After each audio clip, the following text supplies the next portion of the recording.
유리하다 이런 게 민심이다. 근데 제가 이제 작년 이제 신동아에 했던 작업 중에 하나가 신동아와 같이 작업했던 게 하나가 여러분들이 혹시 마음대로 국회의원을 뽑는다면 어떤 사람을 뽑고 싶으냐 하고 이제 비례대표를 추천하는 그런 걸 이제 했습니다. 네티즌한테 당신이 뽑고 싶은 국회의원 3명씩 적어달라. 그 대신 이제 죽은 사람은 안 되고 현직 국회의원도 안 되고 아닌 사람도 해라. 했더니 뭐 어떤 사람은 김연아를 뽑았는데 김연아는 25살 이하라서 안 되는데 그렇게 뽑힌 사람들 중에 작년 7월이었는데 그때 뽑힌 사람 중에 첫 번째로 나온 사람이 안철수, 두 번째가 문재인 이렇습니다. 그것을 보면 그때 이제 서울시장 선거가 나오기 전이었는데 안철수에 대한 열망이 굉장히 컸습니다. 문재인도 그때 이제 나는 운명이다라는 책을 내면서 나와 있었고 또 차인표가 제 기억에 차인표 씨도 상당히 높게 나왔는데 많은 사람들이 차인표가 희생과 봉사 유명이면서 그런 것들이 많은 보수 사람들한테 영향을 미치는 것 같습니다. 그래서 그때 이제 그러고 나서 제가 동아일보다 글을 하나 썼는데 강요된 군만두를 거부하며 라는 글을 썼습니다. 무슨 말이냐면 우리가 이제 국회의원을 뽑을 때 정당에서 이 사람 후보입니다, 이 사람이 후보입니다라고 각 정당에서 사람을 뽑지만 우리들은 그 사람이 싫을 때 다른 사람을 뽑을 수 있는 선택의 여지가 거의 없는 거죠. 그래서 이제 중국집에 가면은 이제 군만두 하나 주세요 하는데 주방 웨이터가 와서 군만두를 갖다 줍니다. 그러면 나 물만두 시켰는데 그냥 드세요. 이거 군만두랑 물만두랑 똑같아요. 그래서 이제 강요된 군만두라 이거죠. 국회의원도 강요된 거를 우리가 선택하게 되면 우리 유권자로서의 선택 여지가 거의 없는 거죠. 저는 대통령도 마찬가지라고 봅니다. 우리가 주어진 대통령 후보들은 있지만 우리가 진정으로 만나는 대통령은 어떤 모습일까?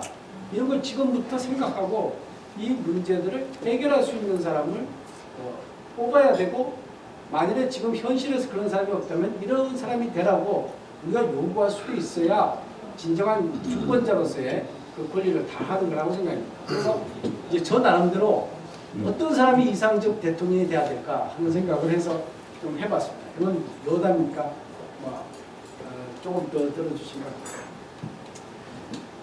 외국에서 이제 그 지도자의 자격을 두 가지로 합니다. 품성과 능력, 인테그리티와 능력이라는데 이제 품성이라고 하는 것은 이 인테그리티라는 건 이제 통합된 어떤 그런 뜻이죠. 인품이 아주 훌륭하다. 우리가 뭐 말할 때 그런 인품, 또 성격, 우울증에 빠져 있다든가, 분노를 잘 느낀다든가, 정직하지 않다든가, 거짓말 안 되는 이런 것이 성격이나 인품에 해당되겠죠. 아까 우리 항상 선생님께서도 그런 말씀하시는데 거짓말하는 것 이런 거는 인품에 속합니다. 청렴, 부패하거나 또 자기 재산을 모으거나 이럴 때 청렴하고 또 이런 것이 돼요. 또 희생 정신이 있어야 되겠죠. 또 균형 감각, 소외된 사람이나 또 잘된 사람이나 편견 없이 균형 감각, 또 지방과 서울, 또 지역과 지역 간의 균형 감각을 갖추는 것이 필요할 거고 또 공감 능력, 어떤 사람에 대한 또 소외된 사람이나 이런 사람에 대한 공감 능력을 또 갖추는 이런 것을 우리가 품성이라고 말할 수 있을 것입니다. 품성 부분이 하나 있고 그다음에 능력 부분은 아무리 착한 사람이고 훌륭한 사람이라 하더라도 능력이 없으면 우리가 대통령을 모시기가 힘들 겁니다.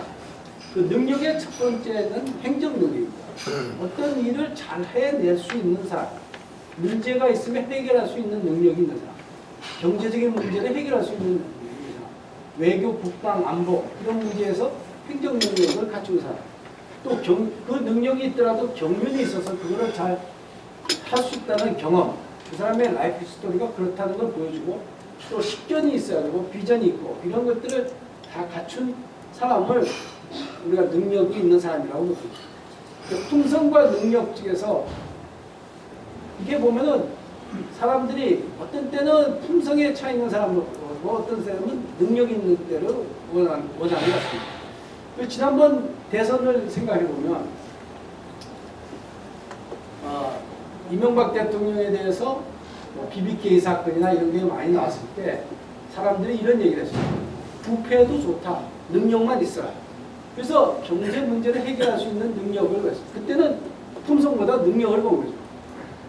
그 DJ가 등장했을 때도 그랬어요. 준비된 대통령. 뭐 사상은 어때도 좋다. IMF만 해결해라. 그리고 노무현 대통령이 나왔을 때는 그 사람의 청렴이나 희생정신 이걸 갖고 능력보다도 더 높게 평가했습니다. 뭐 이회창 씨와 정민이나 어떤 것이 다 많았지만 또 총리도 하셨고 그렇지만 능력보다 품성이 있다고 보았습니다. 그거는 국가가 처해져 있는 위기에 따라서 능력적인 사람을 더 선택할 거냐 품성적인 사람을 더 선택할 거냐 이게 차이가 있는 거죠. 미국도 카트가 선택됐을 때는 닉슨의 워터게이트 때문에 모든 미국 정계가 아주 부패와 거짓으로 차였을 때 시골의 그 카트를 선택을 했어요. 그런 것처럼 지금 2012년 12월에 그 시점에 대한민국이 바라는 사람은 어떤 인품과 어떤 능력을 갖춘 사람이냐 이런 거를 한번 원했으면 그래서 저는 희생 정신을 갖추면서 청렴한 사람 그리고 포용할 수 있는 이런 품성적인 측면도 굉장히 중요하지 않을까 그런 생각을 해봅니다.